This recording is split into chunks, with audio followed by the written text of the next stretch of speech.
to play the shitty games that suck ass. He'd rather have a buffalo take a diarrhea dump in his ear. He'd rather eat the rotten asshole of a roadkill skunk and down it with beer. He's the angriest gamer you've ever heard.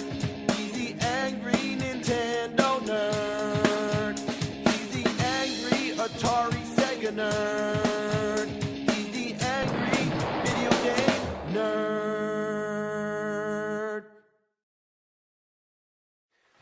Alright, let's dig into a big pile of bat shit. As you can see, I'm all ready. Because in order to play bad Batman games and do them justice, you gotta be Batman.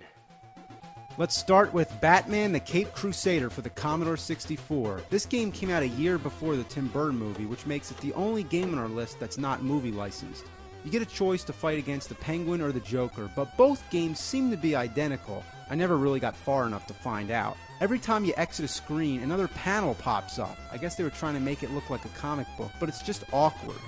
The first enemies you encounter are what I think are toy airplanes and gargoyles, or bats, which take shits on you. Yeah, if you look close enough, you can see the little shit bombs dropping out of their asses.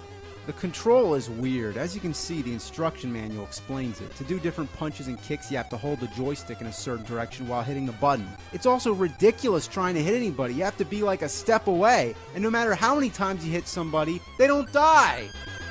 Die. What the hell? There's also this annoying menu screen that keeps popping up. It took me a while to figure out that I activate this thing by pressing down in the button. So I get to this menu by total accident, and I don't know what to do here. What is all this shit? Restart game? Who the fuck's talking about restarting? Oh, the keypad's busted. Oh, that's great. Yeah, that's another thing about the Commodore. It only works when it feels like it. Well, anyway, the game sucks. Gotta give it the Batman punishment. Batman. Next is the one which most people know, Batman on the NES. Overall, when it comes to games, The Dark Knight's been treated a lot better than Superman, because there do exist good Batman games, and this is one of them. The graphics are dark and stylish, just like the movie it represents, and the music is kick-ass.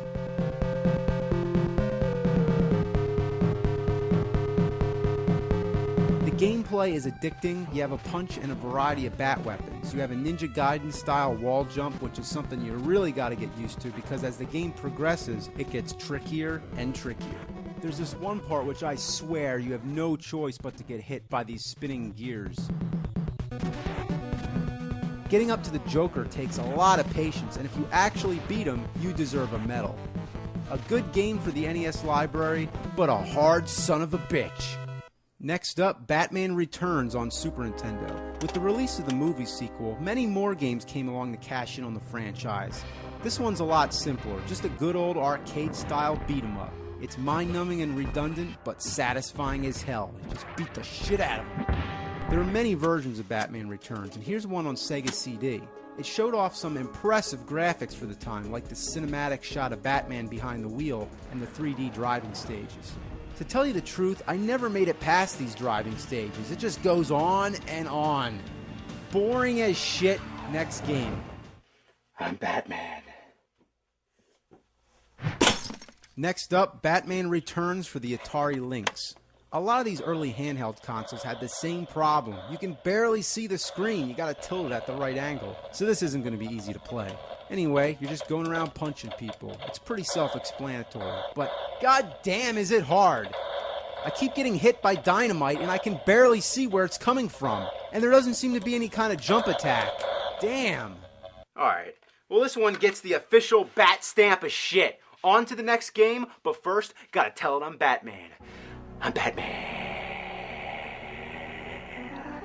The Adventures of Batman and Robin on Super Nintendo. Yeah, of course they had to make a Batman game based off of every Batman movie that came out, but they also had to do one based off the animated series. It's kind of like a cross between a beat-em-up and a 2D side-scroller. You just keep moving right and bashing everybody in your way. But then there comes times when you need a little bit of problem solving to figure out what to do. Sometimes it gets kinda annoying, like this part. How the hell was I supposed to know I can't jump on the roller coaster?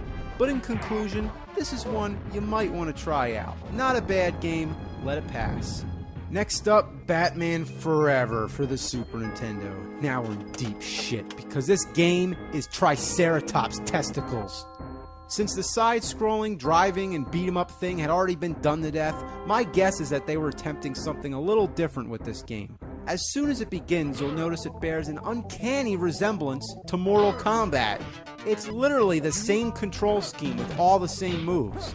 Being that it was also made by Acclaim, it makes you wonder why they would repackage